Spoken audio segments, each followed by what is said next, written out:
Hello everyone, welcome back to another episode of r/slash Tales from Tech Support. In today's episode, blocked printer mixed with an ignorant customer makes for a long day. Stand your ground, David versus Goliath. We're getting a message saying we're out of licenses. Why won't the screaming stop? Before we get started, make sure to subscribe so you will never miss a video. So let's get started. Blocked printer mixed with an ignorant customer makes for a long day. I work on a military base. This is the kind of customers I get from my government employee civilians. Friday morning around 0930. Customer, I need you to install a printer for me. Me, no problem. Printer is Xerox Phaser 7500.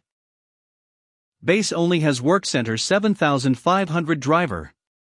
Wrong driver, but customer demanded we use it anyway.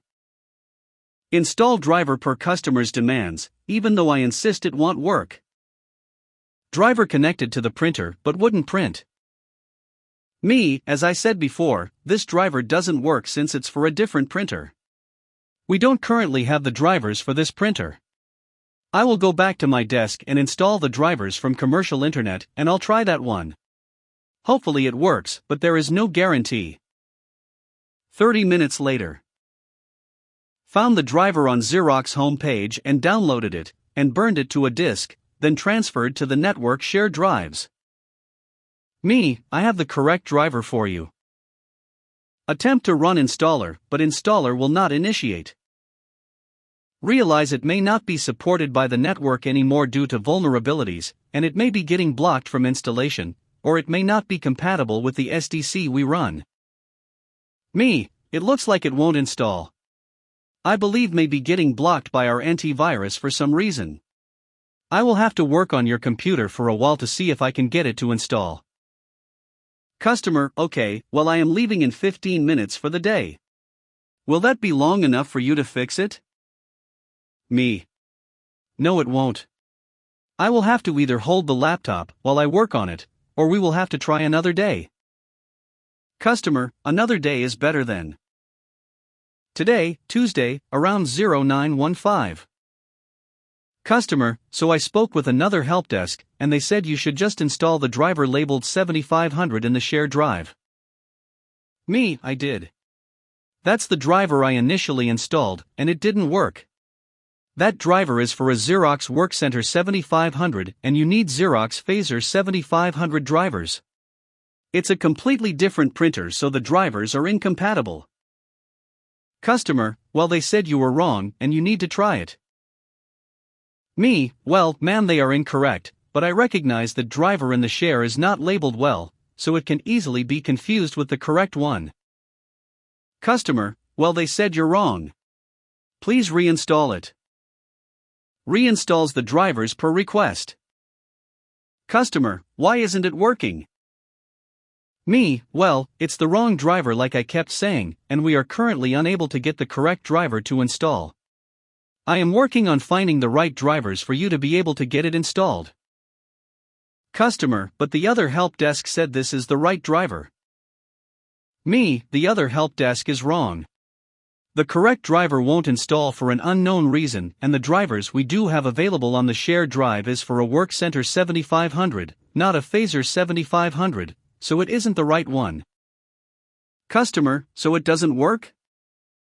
Me, no ma'am, it doesn't right now. I am working on finding the working driver for this printer. Customer, so I guess everyone was wrong. Interesting. Me, I smile trying to be polite, not me. I wasn't wrong, I laugh because it's awkward. Customer, are you sure? Can you reinstall it again? Me, sigh sure. Reinstalls Workcenter 7500 driver again. Workcenter driver connects but won't print. Me, like I said before, it doesn't work unfortunately. We need to figure out a working driver for this printer. Customer, then how am I supposed to print these files? The only other person who uses this printer is name, and they are always teleworking. Me, she can still print to the printer if need, even when working from home. Customer, well, when I teleworked, I couldn't print. Are you sure? Me, ma'am, when you were teleworking, you didn't have the printer mapped, which is what brought up the issue with this printer. Customer, but that doesn't explain why I couldn't print. Me, yes, ma'am, it does. You didn't have any office printers installed. The network policy blocks all USB printers, so you couldn't print from your home printer either. So in all, you would be unable to print until after you were mapped to a printer, and the printer you want to be mapped to is unable to be installed. I'm sure it's because it is likely being blocked by the antivirus software. Network administrators set in place policies to block installation of devices that increase vulnerabilities in the network. I did check, and this is the only printer of this specific model on the base. So it may have been phased out some time back, and we are unable to install it. Customer, can you check other user that can use the printer's computer to confirm the drivers? Me, absolutely. Remote connects to other user's computer. Copy the driver information. Search for said driver install files anywhere on the network. Driver is not available on the network. Confirmed the driver the other user is using matches the one I pulled earlier from Xerox. 100% match. Me, see this, ma'am? Points at screen, this is the driver she has. Attempts to install the driver. Install does not initiate. Customer, Are you doing it right then? Me, yes, ma'am. Customer, then can you install it using this driver instead? Customer points to the Workcenter 7500 driver. Me, sigh. It's already installed using that driver. Pulls up printer and shows it installed using the requested driver. Customer, but you said that's the wrong driver. I want it installed using this driver. Customer points to the same driver again. Me, ma'am. It's already installed using that driver. Right here. Look. I will uninstall it and reinstall it using that driver again. Uninstalls and reinstalls using the requested driver. Again. Again. Again. Printer is now showing IP address xxx.xxx.xxx_11. For those who don't work in IT, this shows the device has been mapped 12 times on the same computer now. Customer, it still doesn't work. Use the other driver. Me, ma'am, I can't keep installing this printer using non-working drivers. This isn't working. Like I said, I need to find a way to install it. We can keep going in circles installing this printer, and it not working, or I can go back to my desk again and continue trying to find a working driver to install it if it is able to be installed. Customer, I guess. I just need to print these files. Me, as a workaround, you can send them to the only other person who has access and ask her to print them for you. But as a warning, once she loses access to the printer, we won't be able to remap it at this time. Customer, why not? Me. Ma'am, we don't have the correct driver for this printer. Customer, have you tried this one? Customer. FING. Points. To the original driver. I attempted. Me, yes, ma'am. That's this one. Pulls up printer again. Customer, oh, okay. Well, I guess you can't do it. Me, no, ma'am, I can't install the printer at this time with the drivers we have on hand. Customer, what do I tell my boss then? You know my work is important, right? Me, yes, ma'am, I understand your position and its value to the organization.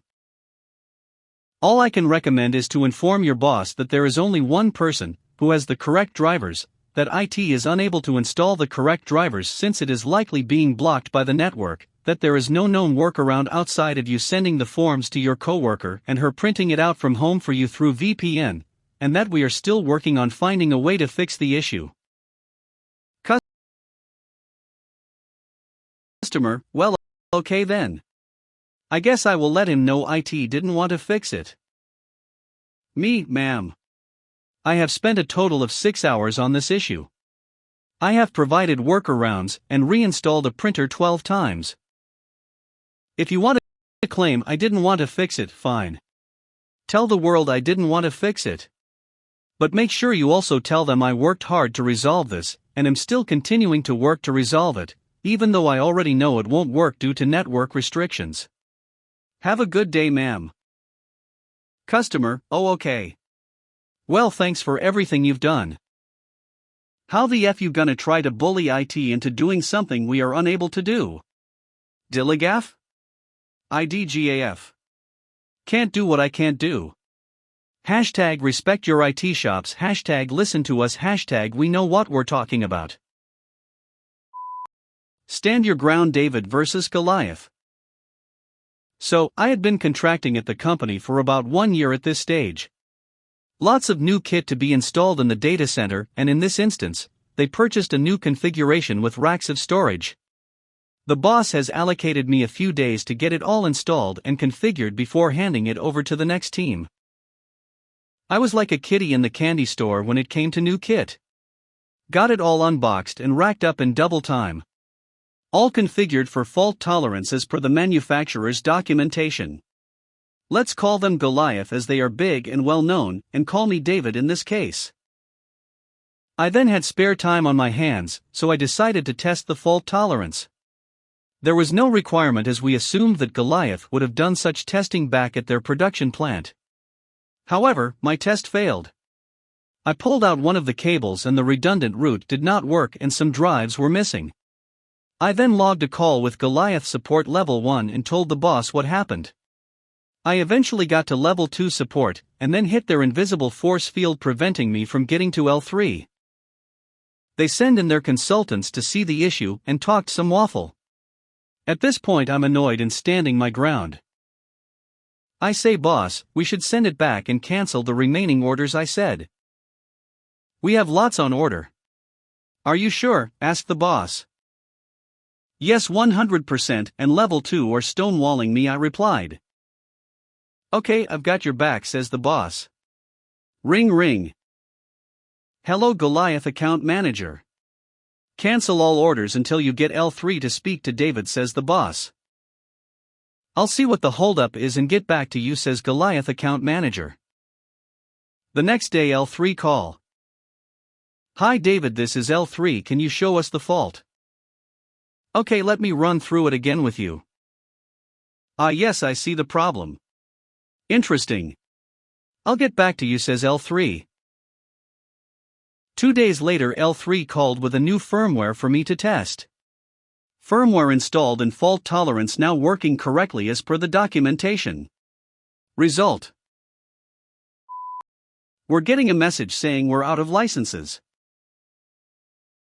We had a customer once, actually we still have them, that tried to be sneaky and steal our software. The owner of the restaurant had, unbeknownst to us, 2 other restaurants in the same town. A couple years prior to this we got a call that their server crashed, and they needed to reinstall the software and activate the license. This happens all the time, so we think nothing of it.